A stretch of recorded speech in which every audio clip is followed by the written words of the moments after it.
আমরা রাজকারিগর বন্ধুদের কাছে জানতে চেয়েছিলাম যে ক্যাপ্টেন 600 ইকিউআর সম্পর্কে তাদের কি ধারণা। আপনার নামটা আরেকবার বলবেন। প্রমোদ রঞ্জন বিশ্বাস। আচ্ছা, আর আপনার থাকেন কোথায়?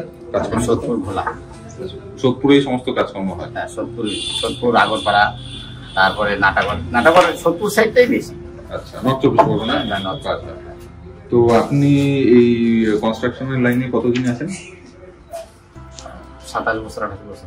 27-28 বছর হবে। আচ্ছা, তো সব পুরো পশ্চিমবঙ্গেই কাজ করেছেন মানে এই এলাকায়? তো কি ধরনের কনস্ট্রাকশনে কাজ করেন, মানে বাড়ি বা পাবলিক বাড়ি? তো ক্যাপ্টেনের সাথে কতদিন যুক্ত আছেন? ক্যাপ্টেন যতদিন বেরিয়েছে ততদিন থেকেই যুক্ত আছে। আচ্ছা, ওই থেকেই জীবন সাথী প্রথম থেকেই আছে। তো এই যে ক্যাপ্টেন জীবন সাথী স্কিমে যে আপনি জয়েন করেছেন, এতে আপনার মানে বেনিফিট হচ্ছে? বেনিফিট এখন আগে তো কোম্পানি থেকে মানে প্রাইস যেগুলি দিত মানে মিটিং হলে, আর এখন তো এখন যেটা এই মানে ওটা কি বলে অ্যাপে যেটা হচ্ছে সেটা যেরকম আমরা ই করছি সেইভাবে পাচ্ছি। সেটা মানে আগের থেকে এখন মানে বেটার হয়েছে? হ্যাঁ, এখন তো বেটার অবশ্যই। এখন অবশ্যই বেটার হচ্ছে।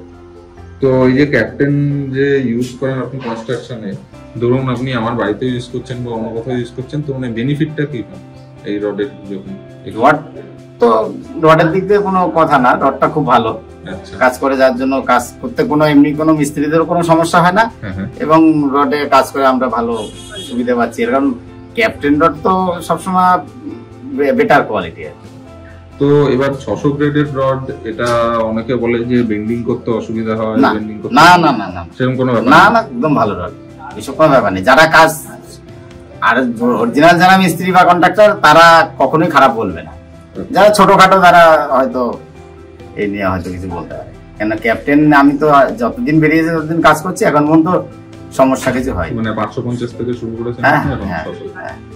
খুব ভালো। তো কোন সাইজের টিএমপি বেশি ইউজ হয়? 5.5 বা 8? সাধারণত 12, 16 আর 8 সবই ইউজ হয়, সবই একদম। এটা মানে একটা বিল্ডিং করতে গেলে সব ধরনের রডই প্রয়োজন। হ্যাঁ, সবকিছু প্রয়োজন, সব রডই ব্যবহার আমরা করি। তাতে কোনো কলম করতে গেলে 12 লাগবে, 16 লাগবে, আবার 8 লাগবে, 6 mm রিং হলে 6 mm, সব ধরনের রড ব্যবহার হয়। ঠিক আছে দাদা।